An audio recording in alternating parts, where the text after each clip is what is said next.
Shalom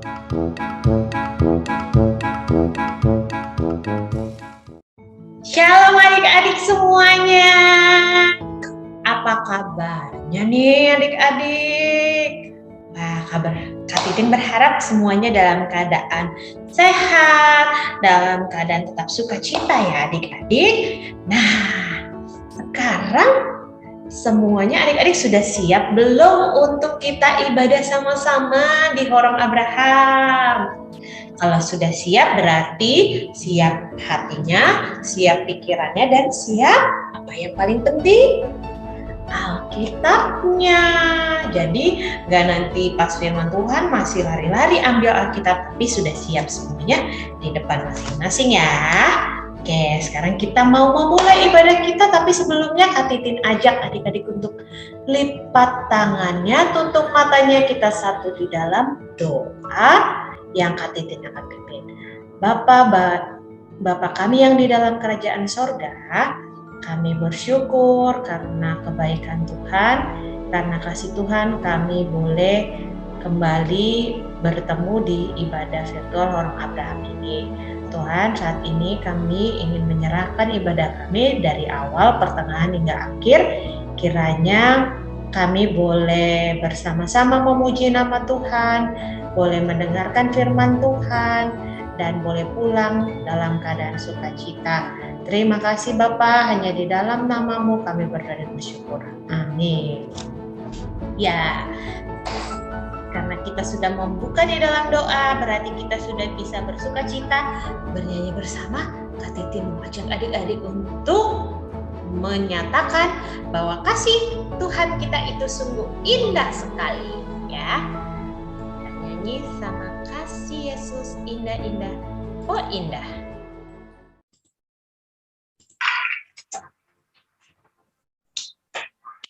Yesus indah-indah, oh indah, kasih Yesus indah-indah, oh indah. Kasih Yesus indah-indah, oh indah, kasih Yesus indah-indah, oh indah.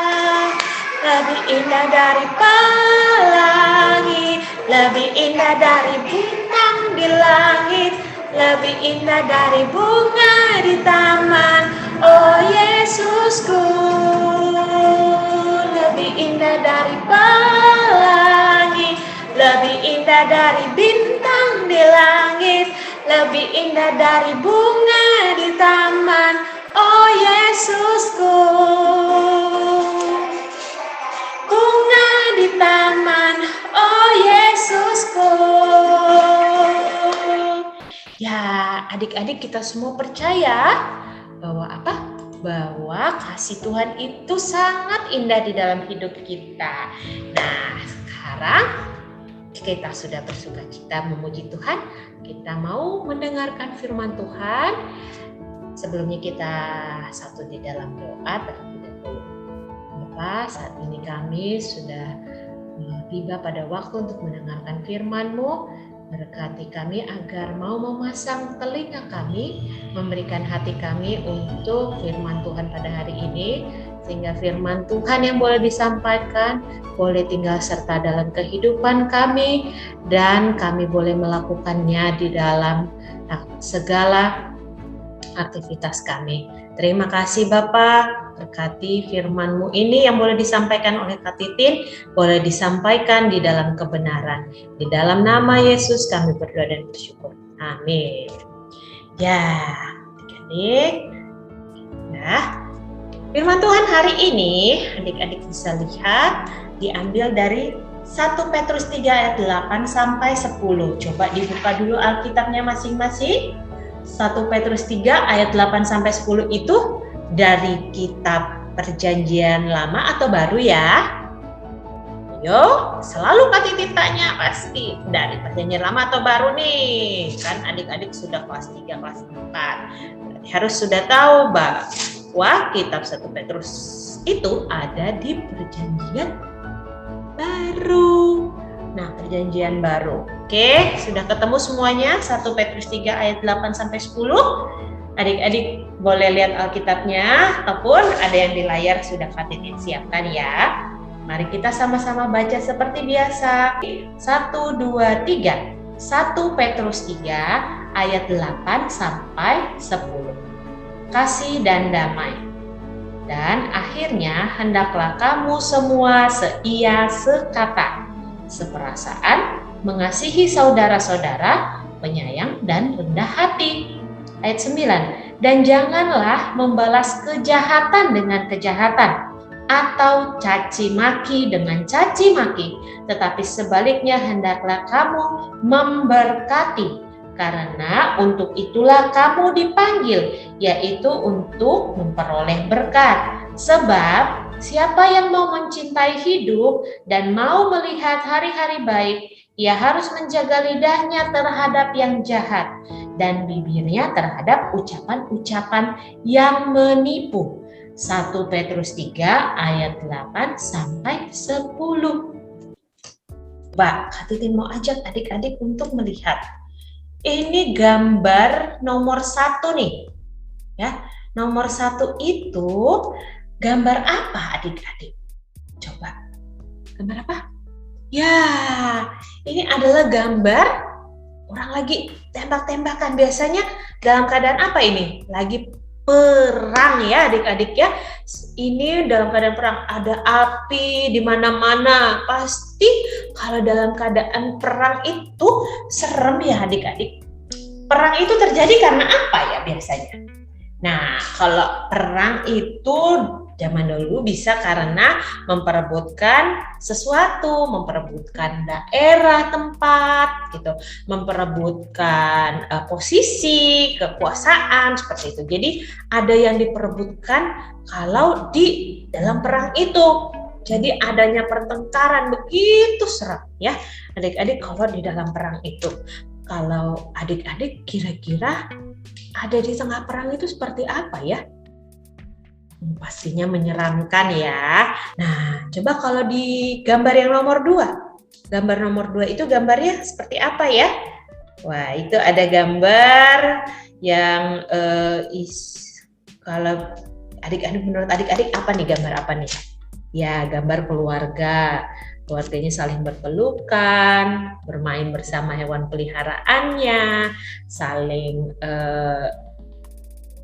tersenyum bersama, terus mereka juga, tapi di situ ada yang rambutnya coklat, ada yang udah rambutnya putih, sudah tua, ada yang masih bayi, masih kecil ya adik-adik, tapi mereka semuanya hidup di dalam kerukunan. Nah, kalau adik-adik lebih pilih tinggal atau hidup di situasi nomor 1 atau di situasi nomor 2? Coba.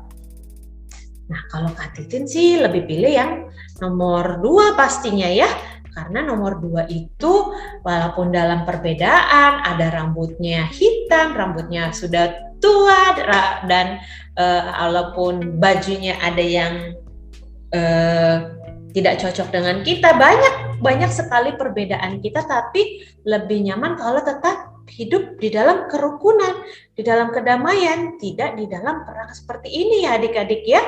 Nah, akan begitu indah kalau kita hidup menganggap semuanya ini adalah saudara, walaupun banyak perbedaan kita. Lalu, dan kita hidup di dalam rendah hati. Kalau kita sombong semuanya, ya yang terjadi adalah seperti perang yang nomor 1 ini. Lalu kita juga hendaknya hidup seia sekata.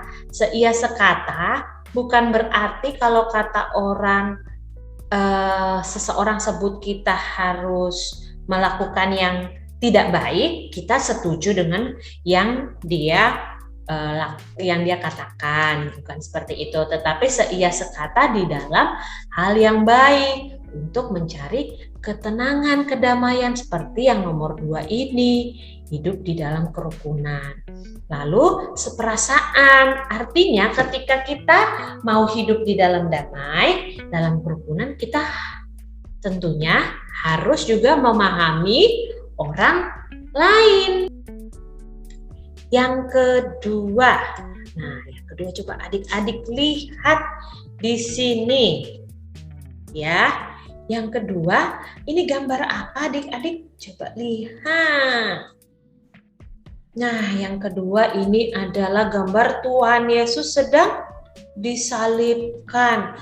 Udah disalibkan, dia dicambuki juga ya adik-adik. Dia dipukul, dia dihina. Siapa yang di sini adik-adik senang kalau ada temennya ngatain? Ada yang justru senang? Pasti enggak kan? Ada enggak yang senang kalau temennya mukul? Tentunya tidak senang ya. Kita tidak senang dengan apa yang dilakukan oleh orang-orang seperti ini nih. Kita menyebutnya orang jahat ya. Nah, tetapi ternyata adik-adik firman Tuhan menyebutkan di 1 Petrus 3 ayat 9, janganlah membalas kejahatan dengan kejahatan. Ya, tidak membalas kejahatan dengan kejahatan. Seperti Tuhan Yesus ini, dia diterima nggak kalau dia disalibkan? Ya, Tuhan Yesus tetap menerima dirinya disalibkan agar kehendak Bapaknya tetap terjadi. Dia tidak balas, padahal dia punya kuasa ya untuk bisa mengambil nyawa orang-orang yang jahat itu. Dia pasti bisa lebih kuat dari mereka. Tetapi apa yang Tuhan Yesus lakukan? Dia tidak melawan mereka, dia tidak membalas kejahatan mereka ya. Nah, itu yang sudah Tuhan Yesus lakukan. Tuhan Yesus saja sudah lakukan. Tentunya kita sebagai yang menyebut diri anak-anak Tuhan, anak-anak Kristus, tentunya kita tidak membalas kejahatan dengan kejahatan. Nah, seperti dalam Matius 5 ayat 3 sampai ayat 39 adik-adik. Janganlah kamu melawan orang yang berbuat jahat kepadamu, melainkan siapapun yang menampar pipi kananmu, berilah pipi kirimu. Jadi kalau teman kita, orang lain berbuat jahat kepada kita, kita tidak lantas juga berbuat jahat kepadanya. Seharusnya kita apa? Kita mengampuni. Seperti adik-adik lihat di Matius 6 ayat 14 sampai 15. Karena jikalau kamu mengampuni kesalahan orang, Bapamu yang di sorga juga mengampuni kamu. Tapi kalau kamu tidak mengampuni orang, Bapamu juga tidak mengampuni kesalahanmu. Wah, harus mengampuni juga orang yang punya kesalahan agar kesalahan kita diampuni Bapa. Kan pastinya adik-adik gak mau kan menerima hukuman dari Tuhan. Nah, siapa yang tahu upah dosa? Bahwa upah dosa adalah maut. Nah, tentunya kita tidak mau hidup di dalam api neraka. Tentunya kita lebih memilih untuk mengampuni kesalahan dan diampuni oleh Bapa kita ya. Jadi adik-adik tidak membalas kejahatan dengan kejahatan. Lalu yang ketiga, nah gambar apakah yang warna hijau ini? Ini adalah bibir. Di dalam bibir ada lidah.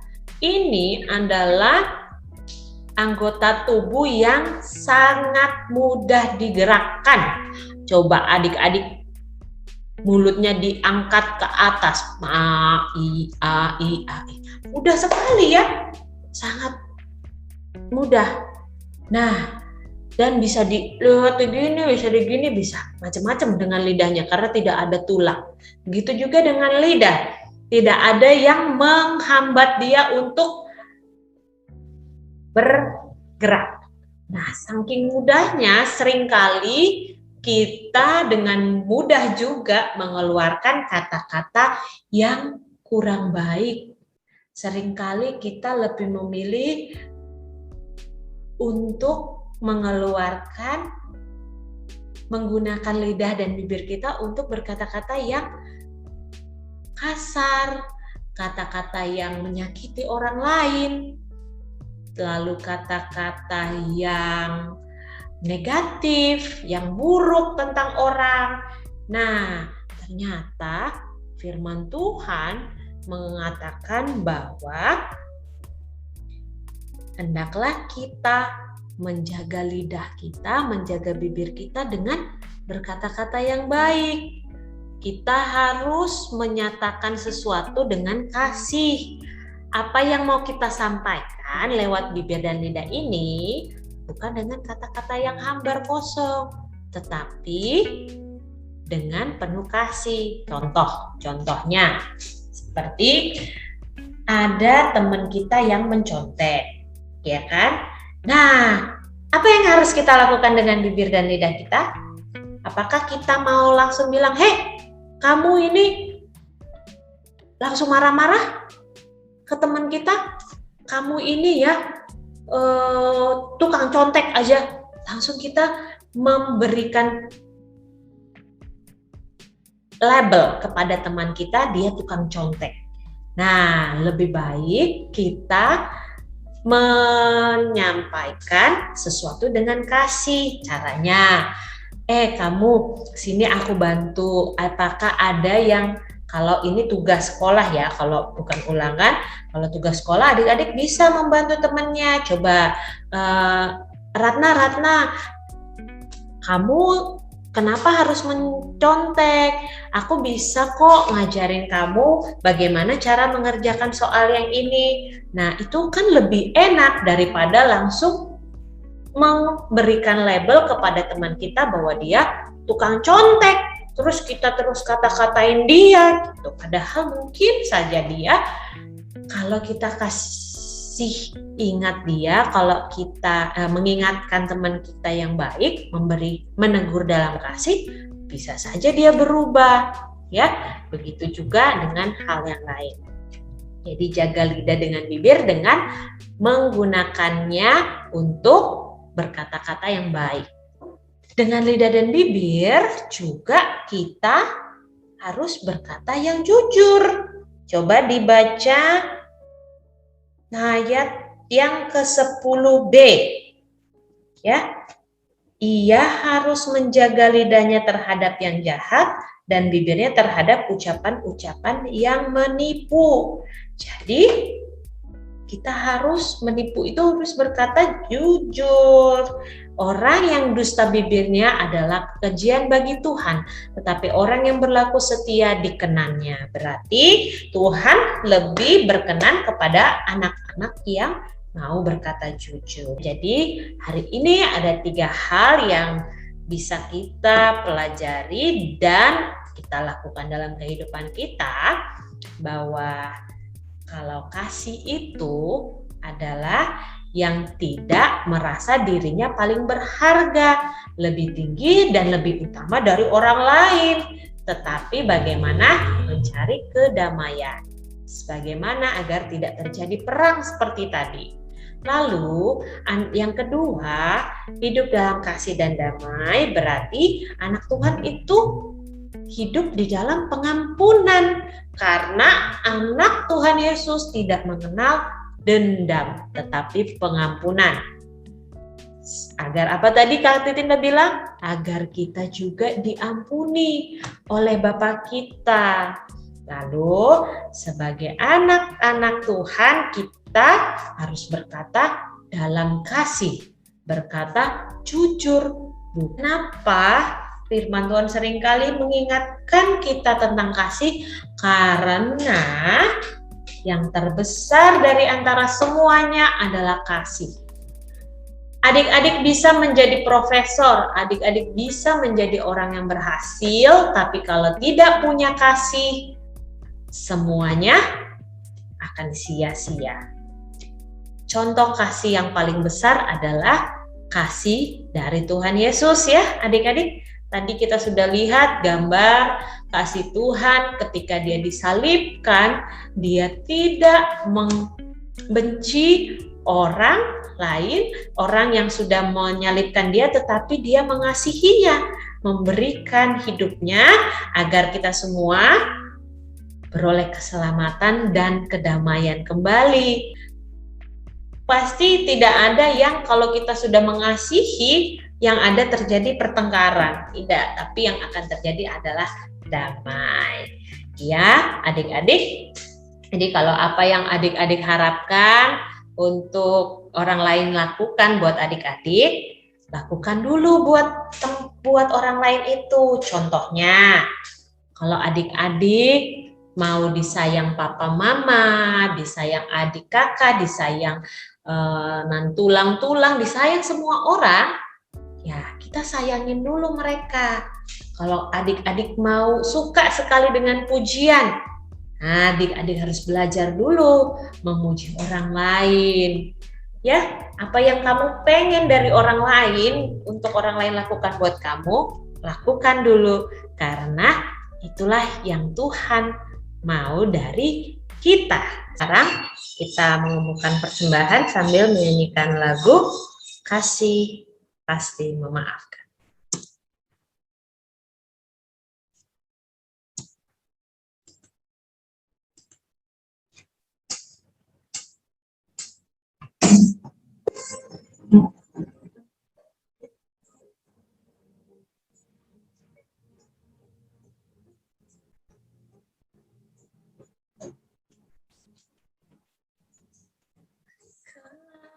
Kasih pasti lemah lembut, kasih pasti memaafkan, kasih pasti murah hati, kasihmu, kasihmu Tuhan, kasih pasti lemah lembut, kasih pasti memaafkan, kasih pasti murah hati, kasihmu, kasihmu Tuhan. Ajarilah kami ini saling mengasihi, ajarilah kami ini saling mengampuni, ajarilah kami ini kasih-Mu ya Tuhan, kasih-Mu kudus tiada batasnya. Ya, sekarang kita sudah di ujung akhir dari ibadah kita. Sebelumnya kita satu di dalam doa bersama-sama. Kak Titin yang akan pandu adik-adik.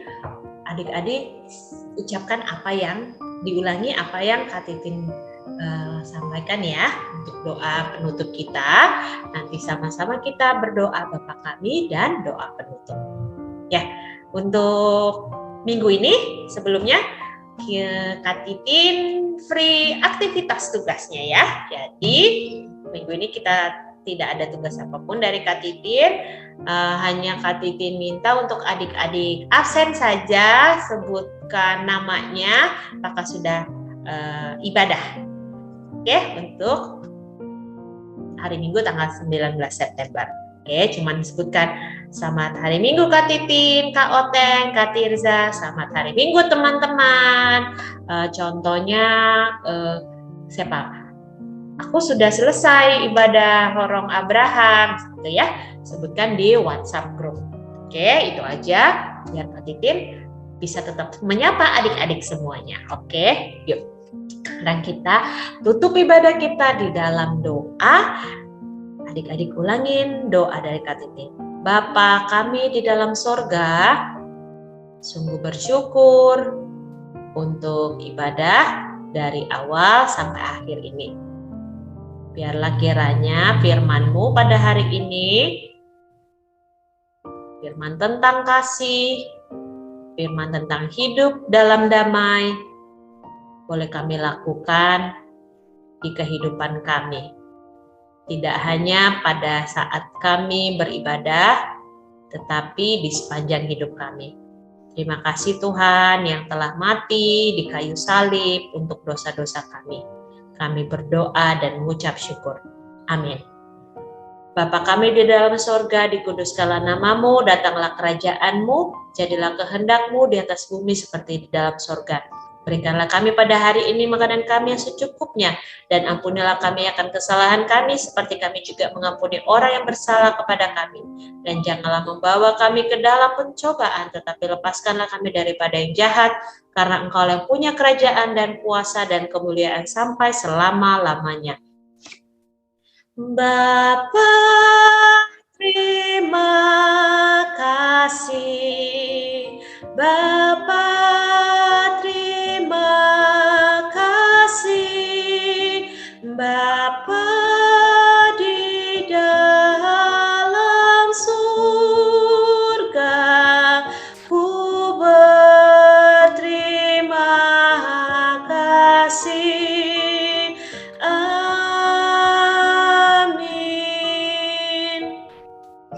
Ya, ibadah kita sudah selesai. Selamat hari Minggu adik-adik semuanya. Selamat kembali beraktivitas di minggu yang baru. Tuhan Yesus memberkati.